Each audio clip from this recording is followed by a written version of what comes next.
The new part to upgrade my NAS is finally here. Now the one thing that has changed since the last video is we have this hot swap bay drive here, but I wasn't able to use it because I didn't have this. Now this is a SATA to PCIe adapter thingy, low profile, hopefully. That's not low profile, but I'm pretty sure. It said it comes with a bracket, but I'm not sure looking at this. Oh well, that'll be fun to find out. We're in remote desktop connection. Literally all we have to do is go down to the start menu. As you can see, it's getting really laggy because I haven't really used it in a couple weeks. But yeah, shut down, and now we can go take it from downstairs. Okay, so first of all, I'd like to apologise for any mess-ups in the audio during this video. It looks like I transferred all my files over using a dodgy iPhone cable, which has made all the audio messed up. So I'll try and amplify the parts that have decreased in volume for no reason and are muffled. But yeah, I don't know why it's done that, and I hope I can find a fix for it. Here is our new part. I'm going to open this up, and we'll figure out what we're going to do, because this is obviously not a low profile thingy. Yeah, and there's no bracket included. I'm just going to read the Amazon thing I bought it from, so I'll be back with you. Okay, so it looks like it's not a low profile thing. That is why I bought it, so that's weird. I must have just been looking for the cheapest at the time, but yes. So let's open this up. As you can see, we've got a hot swap bay here. It's already plugged in with SATA because I believe I've mentioned this before, but this has 3 SATA ports, SATA power that is, and has 2 the data ports, so yeah, a bit of a confusing in there, but let's get this all in. So obviously you're going to have to unscrew this adapter. Right, there we go.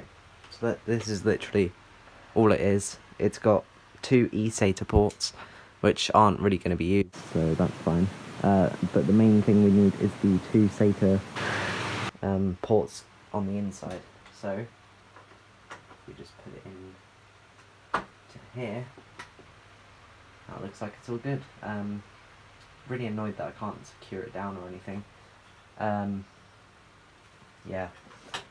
I may be able to find like a bracket or something, but it doesn't really bother me for now. It will do. So yeah, what I'm going to do now is go find a SATA cable. And conveniently, the first thing that was in there when I opened up my cupboard was a SATA cable. So just put that into there. Now I wonder if it's should work.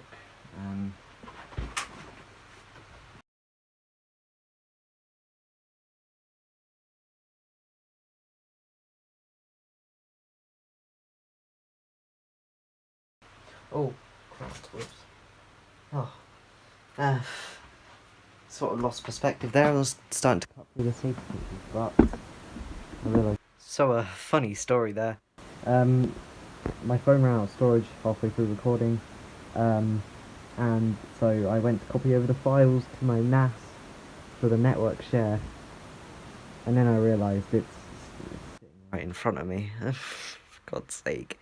But yeah, that's pretty much it now. I don't know whether we're really going to need this disc, but might as well install it just in case. But yeah, you can see like the mechanics of this drive bay. I wonder if I have a spare hard drive laying around. I can show.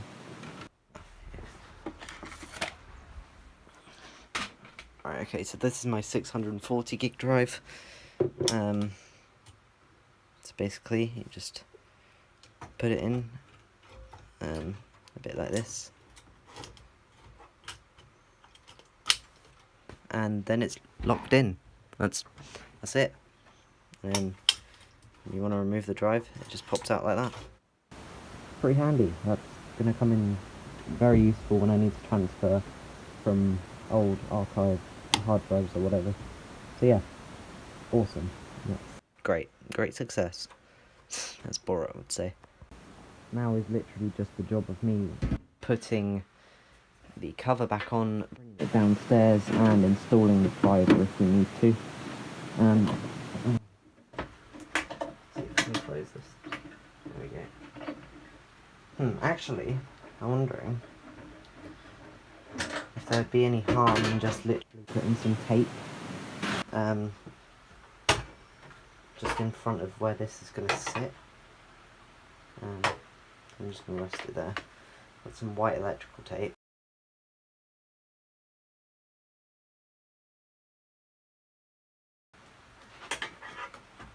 Okay, so that's good.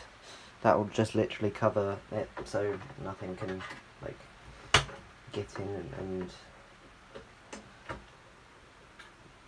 yeah, basically that's all we need. Covers up that port. I would have the blanking plate like this there, but I'm pretty sure the eSATA ports would not allow me to do that, so that's why I've done that. But yeah, system's all ready to go. That's awesome. Literally just need to put the cover back onto it now.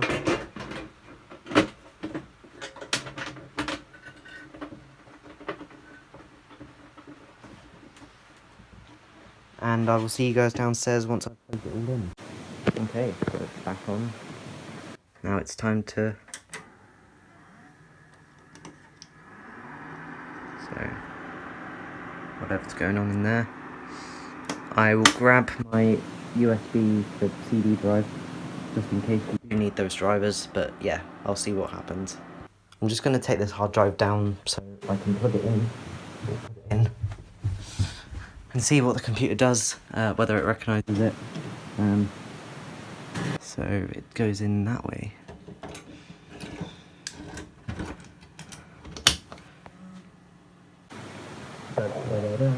Okay, there we go. It's there. Perfect. That's the 640 gig drive.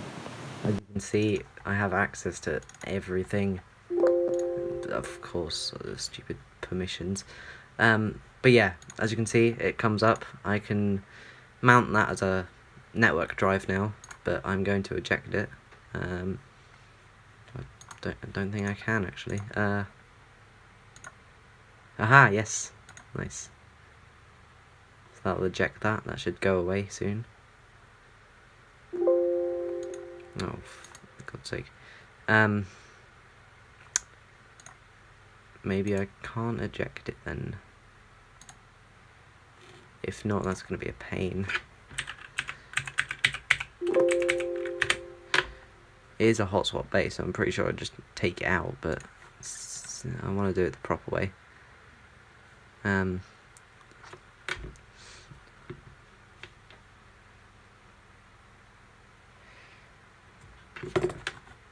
Disk management. Don't know whether I can eject it from here. Which one are we after? This. Can I get rid of it? Can it go, please?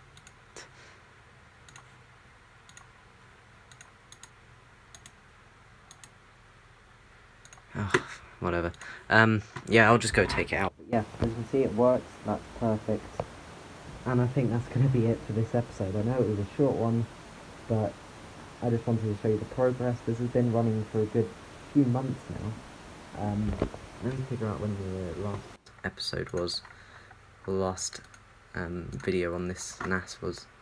Come on, YouTube load. So it's been a month, yeah. So you know the Wi-Fi in it. With me, almost coming up on 2 months since I used this system, so that's awesome, perfect. Yeah. Thanks for watching this video.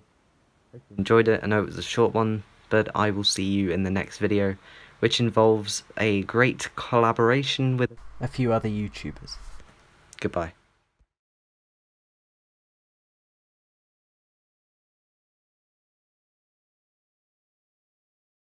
If I had $1 million, if I had